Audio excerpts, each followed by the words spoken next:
Hello everyone, welcome to Take the Black Lie, the only show on the internet where we dare to discuss hot topics like dragons and lasers and spaceships and Kraken.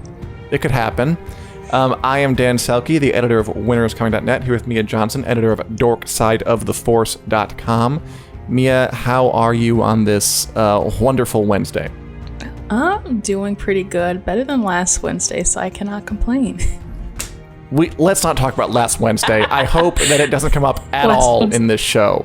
Last Wednesday is erased. It's only this Wednesday. Present is now. Past is the past. It's only been a week. I mean, there are new things coming out about that. Did you hear that, I just learned that Giuliani apparently made a straight-up Game of Thrones reference to the crowd before they ransacked the place. He said, I'm not kidding, let's have a trial by combat. And then he admitted that was a Game of Thrones reference. And I'm like, you had to drag Game of Thrones into this. Oh, God. Okay. Oh, my goodness. But okay. Enough of that. I would rather not talk about that. Let's talk about some more frivolous things, like television in the year 2021. Mia, we're in a new year. It means a new year of television, movies, books, games, etc., and so forth.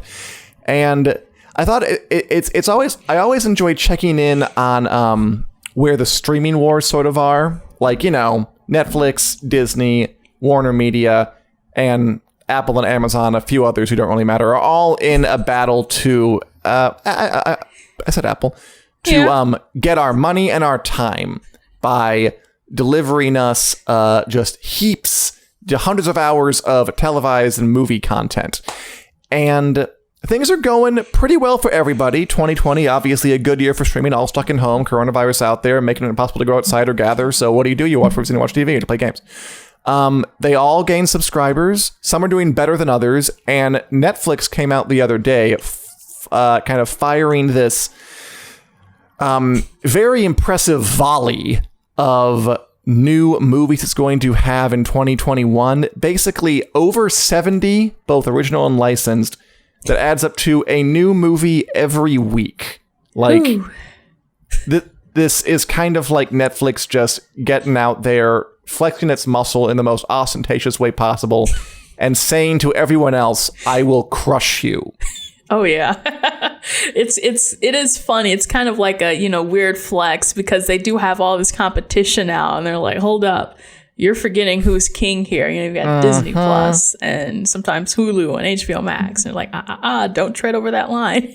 Which, remember, Hulu is Disney. I feel like we should always remind people of that. Like, it's just one of the arms of the octopus. That's all it is. Pretty much. So whatever they have is part of Disney.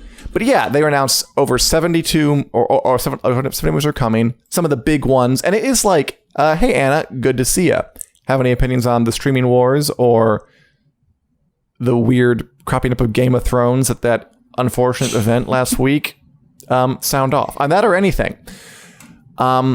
Anyway, some of the bigger ones that are coming, and they got some stars for this. They have Leonardo DiCaprio and Jennifer Lawrence in Don't Look Up from the Big Short guy, Adam McKay, which is they're two astronauts trying to convince the world to take a threat of a comet coming for Earth seriously.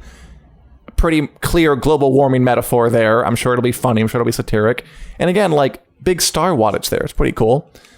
They got, The Rock is an FBI profiler, and Ryan Reynolds and Gal Gadot are criminals in some action flick called Red Notice. Again, going all out to get butts in seats or, butts filling seats for longer periods of time because they're all in the seats anyway. We got Melissa McCarthy and Octavia Spencer who are going to play superheroes in Thunder Force. I'd watch that. That sounds kind of fun.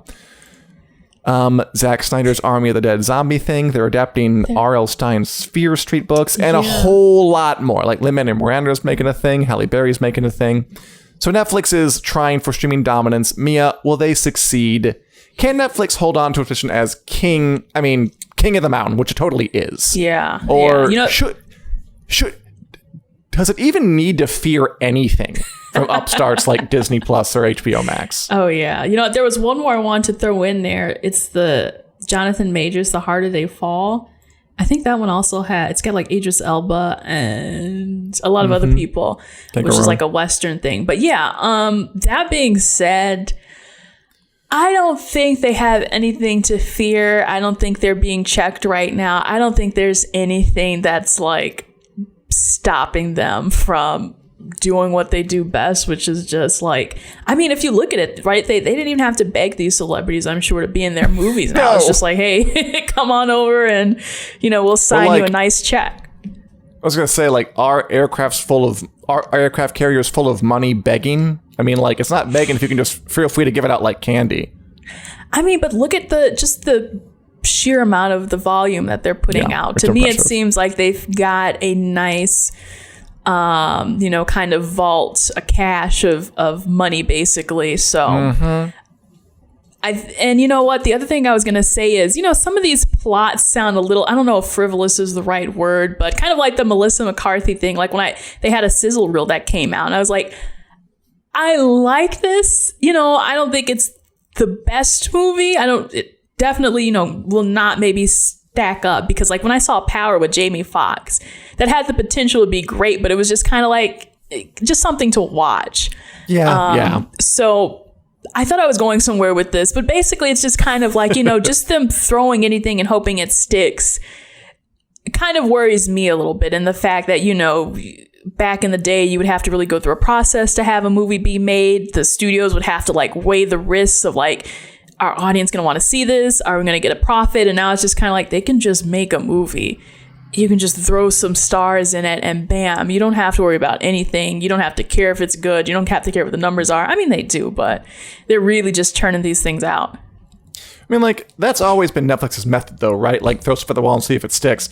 Yeah. And I mean, it has produced results for them. Like, for every movie or TV show that kind of, like, just sort of slides by and, like, that was whatever, no one noticed, you get, like, a Stranger Things every once in a while. Yeah. You get a Queen's Gambit. You get a big hit like The Old Guard earlier this year. Or you get, like, Okja from the guy who made Parasite, which was really, really good. Or you get Roma, because that was Netflix, right?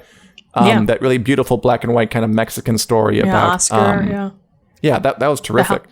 Like it's all in there, but it's like this fire hose at Netflix that never stops. But I mean, which I guess does kind of make it hard to find the gems, but they're in there, and they do tend to get found. I find like enough people are talking about like the really good stuff, or like Stranger Things like caught on proper. Like that is a hype show now. And it managed to find its way through all that crap, or, sorry, not crap, through the noise. I do say that Stranger Things came in at a spot where it was just like, there was still not that much going on with Netflix originals aside from House of Cards and Orange is the New Black. So they were lucky enough to kind of have that early entry spot where it was like, hey, we don't really have that much competition within our own platform. So, it is a good, luckily, Netflix is producing continuous strong content, because they used to do that, right? Everything was like, wow, Netflix is really putting out back-to-back hit. Now it's just kind of like, they will put out some hits, but there are also a lot of misses. That's very true. Bridgerton, another one that just hit pretty recently. Yeah. People can't stop talking about that. Have you watched it, by the way? I have not. I saw my stepmom has been watching it. It seems pretty interesting. But I haven't made the time for it myself. Cool. I know it's a fire hose. There's too much. As Anna says, I won't be canceling anytime soon. And why would you? There is always something new coming. It's a good bang for the buck. One of the competitors, HBO Max, which I maintain, exactly, it is so good. Oh, Bridgerton? Oh, good. And I'm glad, because I've heard nothing but great things about it. I haven't seen it yet. Maybe I'll take a long weekend sometime. If you guys watch The Wilds on Amazon, have you, Mia? No, that's new to me, actually. So I saw you nodding in the Facebook stream, which isn't on delay, so I thought you were saying, yes, I have watched The Wilds. Never mind. I have not watched The Wilds, but I will look it up now. Anyway, its main rival, HBO Max, is probably like the junior partner in this sort of main trio we've got between Disney, Netflix, and HBO Max. They've been sort of struggling. They don't really have like any big breakout hit, and they've taken the controversial step of releasing every single thing we're going to put out in theaters 2021 just straight to streaming. And that caused a big controversy. among filmmakers especially, who were like, hey, no one told me about this. I'm ticked at you guys right now. But at least based on Wonder Woman 1984, it looks like it kind of worked. Like, apparently the research was that movie got more people to sign up in a 3-day period than happened at any other streaming service all year. Like, the closest competition was Hamilton got a lot of folks on it for Disney Plus back in July, and it like outdid that by 40%. It drove over 5 times as many subscriptions as Mulan did in Disney Plus. So it looked like it worked. It looked like this whole, like, we're going to release movies into theaters and streaming things. I mean, if their goal is to get subscribers, it worked. And the movie did pretty decently at theaters, too. Wow. So is this vindication? Is this a symbol that their strategy is good? Or should they still be afraid they made a bad choice?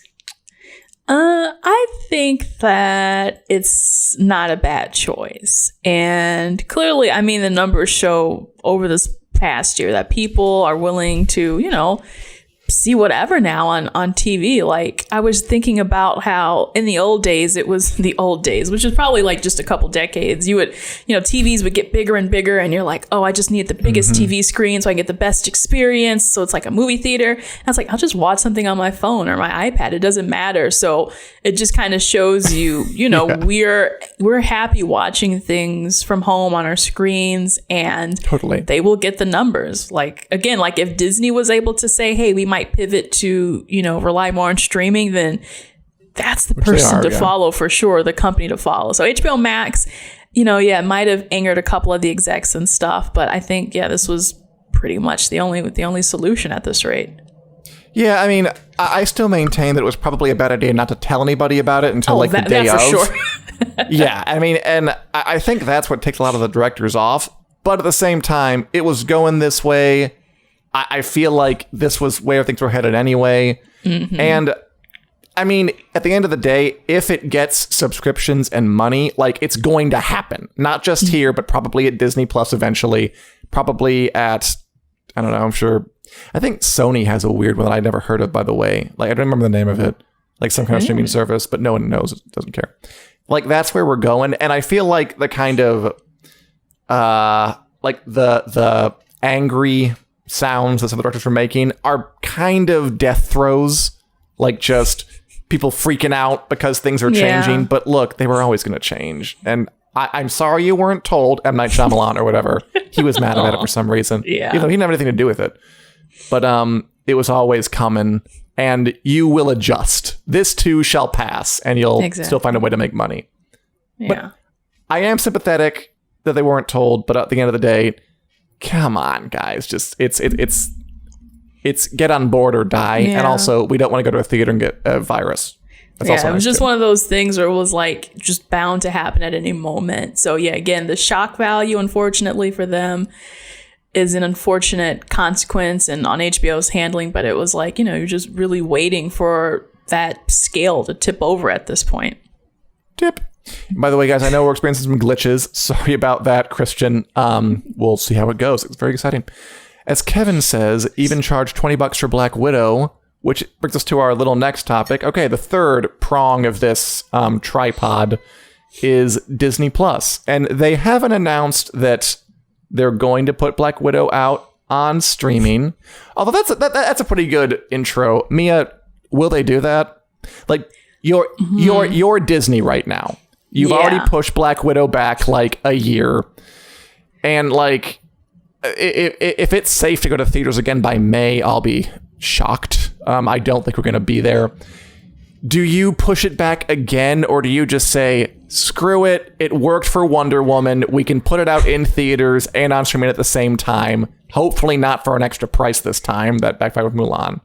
Yeah, I think that Disney at this point should take the Wonder Woman model, which is like in China. China is back to opening up, like in Wuhan. I think they were like having New Year's parties and stuff. So they still have a market outside of the United States. And it varies per country. But yeah, it's like at this rate, everything else is kind of like it's like Black Widow is like that clog stuck in the pipe, and they need to get these things moving because they have other productions, and we need the plumber to come. But yeah, they have so many productions in the pipeline that it's like, okay, you're either gonna like overwhelm us with stuff all in the span of like a year or two, or we can still give this time to breathe so long as we just like finally get Black Widow and pushed out. And I know that it's like, they're really, really hoping that they can, make the same amount of profit. It could be $1 billion movie and But this past year has shown that that's just not the model at this time. And it might not be the model for a really long time. So I think they just have to suck it up and say,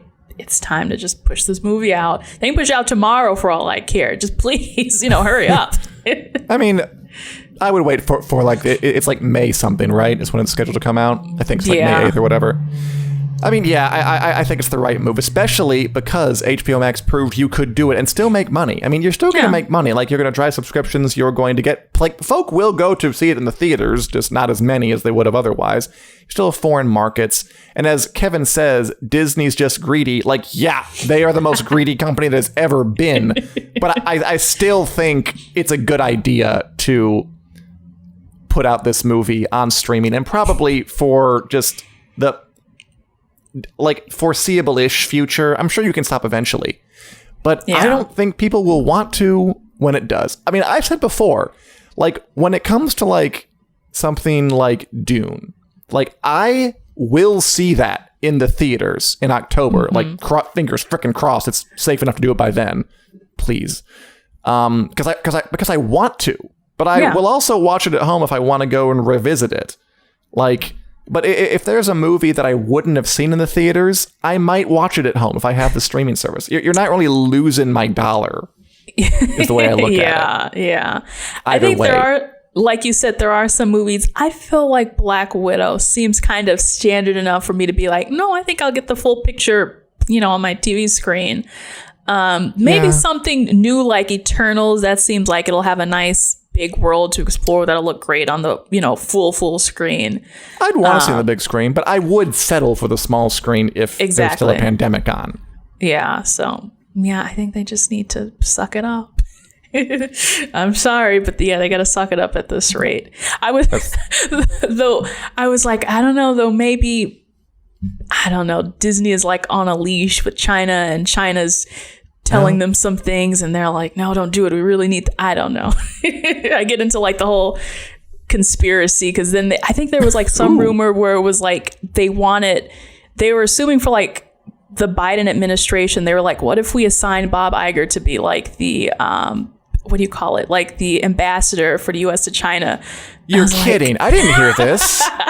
This was like a couple weeks ago. So it was just like I think either Variety or the Hollywood Reporter had this, and it was trending. And I was like, if you guys don't want a TV star like Trump in office, what makes you think you want the CEO of Disney having official relationships with, China? So I was like, that is fascinating to me. Yeah. I mean, like, Bob Iger is a business person, but like that would say to me, like, that's how much they value the entertainment industry. Like, that's how important it is that they would put a guy as an ambassadorship. I have not heard that, by the way. That would be wild if they did that. Also in his autobiography memoir or something, he was also like, I did briefly, Bob Iger, for a second consider running for president. And I was like, I think the United States has had enough of the showmanship. Like, then he's like, no. And then I decided against it, or some people, I was like, to be honest, I think you're doing Bob Iger a bit of disservice by comparing him to Donald Trump. He's not like that, is he? No, not like personality. He seems like a great guy, but then again, it does it makes you wonder, right? Which, if you want to say like the United States is a business anyway, we're always making like, deals with companies and all these things. I don't know. It just seems to me like not so much a conflict of interest, but just like why can't we just get a solid politician to do a politician's job? Wow. We're getting, or do we even need politicians? We're getting Whoa. We're getting controversial up in here. I said I wasn't going to talk politics, but then when you bring Disney into it, I'm like, but actually. Okay. I'll follow up with that later. Folk, if you want to hear Mia's vision for a post-politician world, please sound off, because I'm a little curious. Yeah, just join me. I'm going to create a commune. We'll go live in the forest. It'll be great. I didn't know it's going to go this way, and I'm very happy about it. As Kevin says, people will pay $20 for a Marvel movie, not Mulan, which I agree with, but I still hope they learn their lesson and just make it free to watch if you already pay for the service. Yeah. And as Christian reminds us, there is a Risk movie coming in February. Sure, is it that soon? I heard about it. I didn't know it was that soon. I won't see that. And next up, Mia. I know, Anna, that was pretty nuts. I didn't see that coming. I know that you have been, because you're on Dork Side of the Force, you are covering all things Star Wars, Galaxy Far, Far Away, Mandalorian, and the 18,000 shows they're going to crank out of that on Disney+. Which, by the way, is one of the reasons Disney Plus is firmly in second place under Netflix, because they have a lot of like high-profile shows on the way this year and next and the year after that. God, they're good at planning. They also have this big publishing initiative called The High Republic. Mia, why don't you tell us about this and why we should know? Yeah, so this is a great time actually for them to push this High Republic series out. They just published their first novel last week, and they were kind of touting it as this big mysterious project. They called it Project Luminous, and I was like, ooh, what is it going to be? Is it a video game? And then they're like, it's a book series. And we were like, okay. Books, huh?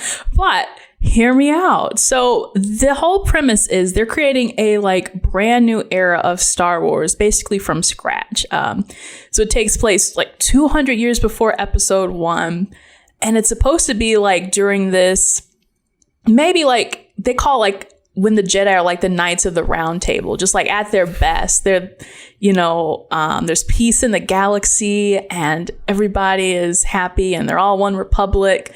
Sounds exciting. Until, of course, things go terribly wrong.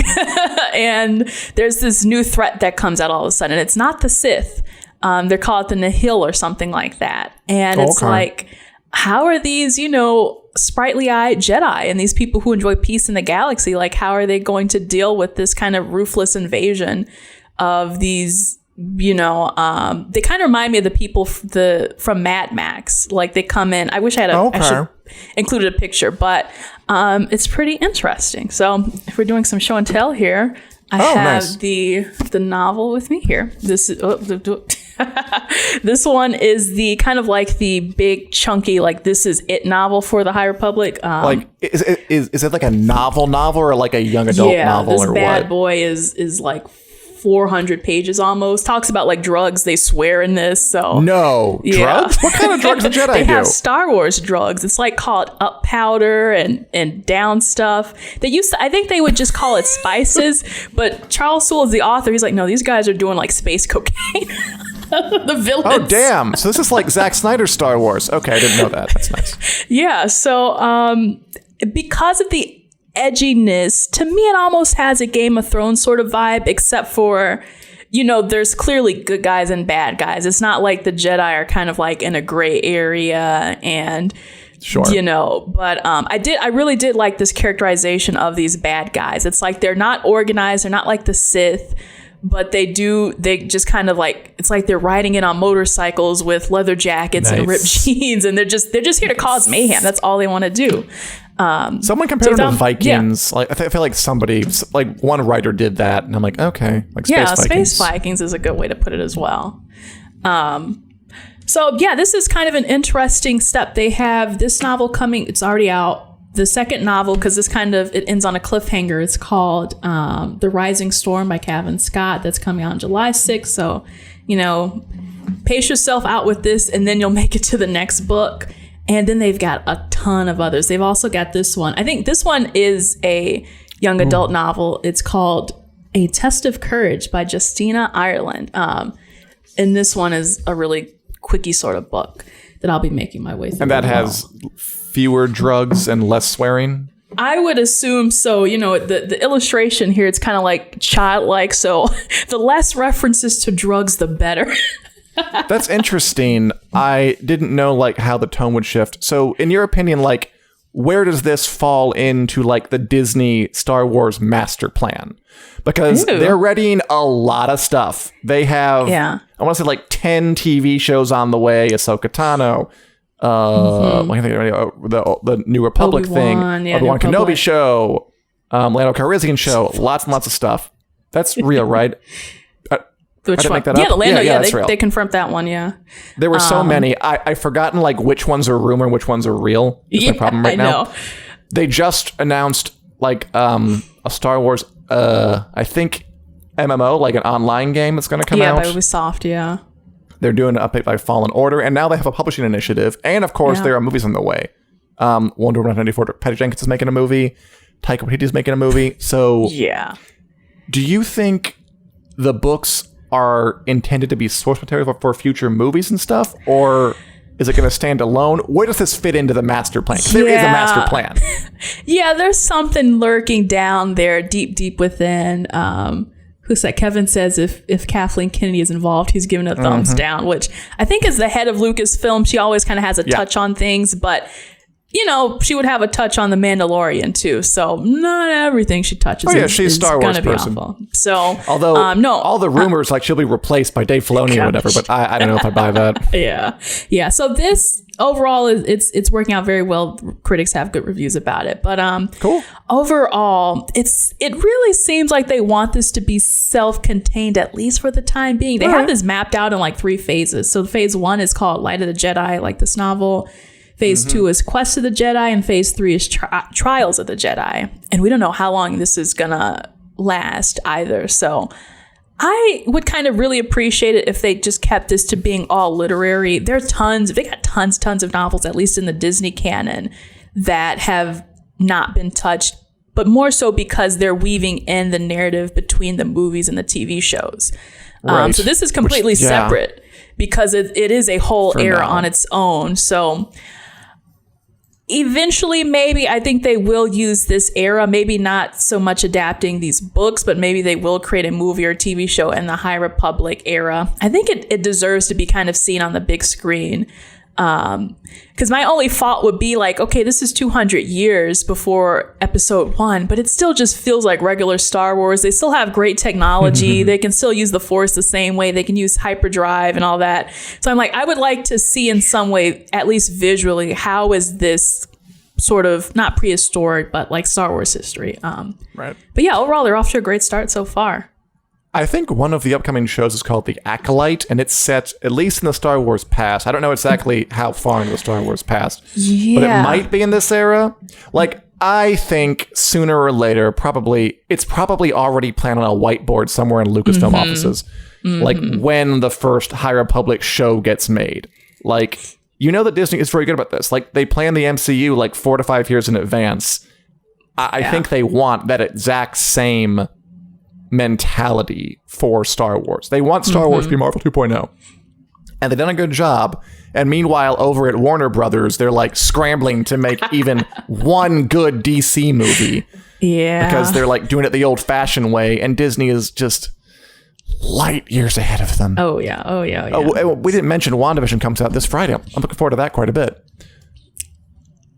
Yeah, I can maybe discuss it if we want to move on to our last section. Oh, sure. Yeah, just the last section is just, what are we watching? What are you watching out there? Ooh, Kevin says, did you read about the writer-director for Acolyte? I believe it's Leslie Headland. Is that it? Who made the Netflix show Russian Doll. I don't know a ton about her. I know that Russian Doll was successful. Yeah, I really love Russian Doll. It's one of my favorite Netflix series. So I'm excited to see what she does. I've actually got I have a friend who kind of also worked on a series produced by her, which may or may not get picked up, but it's comedy, so it's not Star Wars. If she does have any Star Wars scoops, though, I will keep her very close on hand. Excellent. Yeah, there's not much about this one. Yeah. Like, please don't be my friend. Oh, boy. Oh, okay. Before we move on really quick, Christian asked, taking odds in tribal combat, who has Harris beating Pence in a trial by combat? I wonder what their weapon. No, we can't talk about this. This is going to get us so flagged. The FBI is going to shut us down. That's just doing the glitches. No, it's a conspiracy. All right. Okay. Moving on. Okay. All right, what are you watching, yes. Mia? Did you get screeners for something? I did get screeners for WandaVision. They sent me 3 episodes. Yeah, just like out of the blue. So the first episode comes out 2 days, I think like overnight, tomorrow night. So, you know, if you want to stay up kind of the way that we did, or at least I did with The Mandalorian. But technically now, and reviews are embargoed until the 14th. But they have had social media reaction. So I think I can kind of tread that fine line of being like, this is a reaction that I would have put on social media. And I only saw the first episode because I want to watch the other 2 tonight. Okay, I will buzz if you go out of line and say too much. I just give away like a big Baby Yoda spoiler or something. But no, yeah. Overall, I think exactly what we've been saying about this and what we've had a hunch about is true. Just how bizarre it is, how crazy it is. How you're like, the trailer is, at least for the first episode, kind of sets the tone and the expectation for what you might see in the first episode. So kind of weird, off-kilter, avant-garde, interesting. Yeah, it was really good. It really had my attention. It was, something like never before. But I was just like, what in the good Lord's name is going on here? In a good way, in a very, very good way. And I'm really excited to see how that unfolds. I think that is like the vaguest I could be without giving anything away, which in the first episode, maybe not so much to give away in the first place, but it's still fun. It's really, really fun.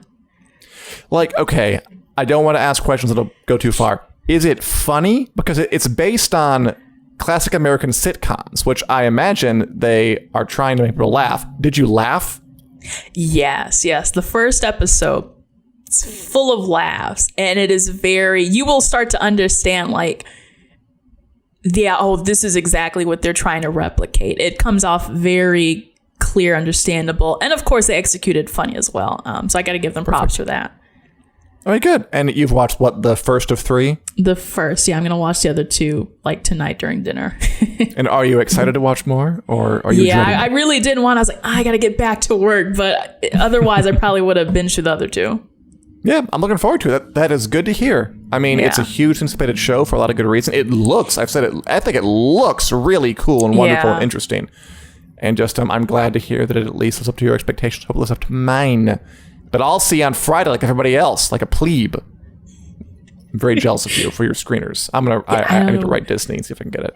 Yeah, go write them a strongly worded letter. Tell them don't listen to this podcast, though, because I've said a lot of things about them today. Oh, that's true. What a fun time I might be on had. their naughty list.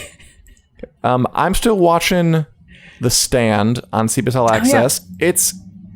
It's fun. It's getting better. They're past the dumb early part where the guy decided to just, I'm going to tell it out of order for no good reason. And they're into the bit where I hate when they do that. And they're in the part where the story just proceeds normally. So it's more watchable. That's an interesting choice. Dude, The Witcher did that. The Stand did that. Yeah. There's whispers that House of the Dragon might do that, although I'm not entirely sure yet.